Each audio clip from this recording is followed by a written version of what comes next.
may be moving to sort of a permanent crisis mode where we have this debt ceiling deadline moving, in increments of 2 to 3 weeks, maybe a month, as a way to control policy. If in fact that is what's going on and that is what happens, what evolves, what kind of impact would that have on the U.S. economy? Well, I think that's a great question in two ways. One is, I think it is the likely strategy that will be followed. Two, I think it is a strategy that will be somewhat acceptable to the American people in that you don't default, but by the same token, each of those debt limit bills may have something attached to it that tries to move the funding forward in certain areas that become detrimental to the economy.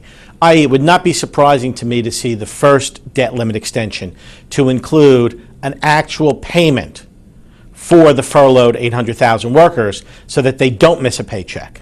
And as you do that, you begin to diminish the amount of negativeness that can come through from the news media and from the populace saying, real people are actually being hurt by this policy. Stop it. And then you get to slowly whittle down government to where you want it to be.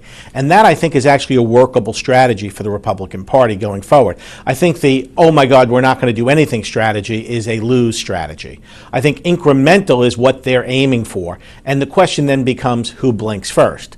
I don't think either the president nor the speaker want to run a default.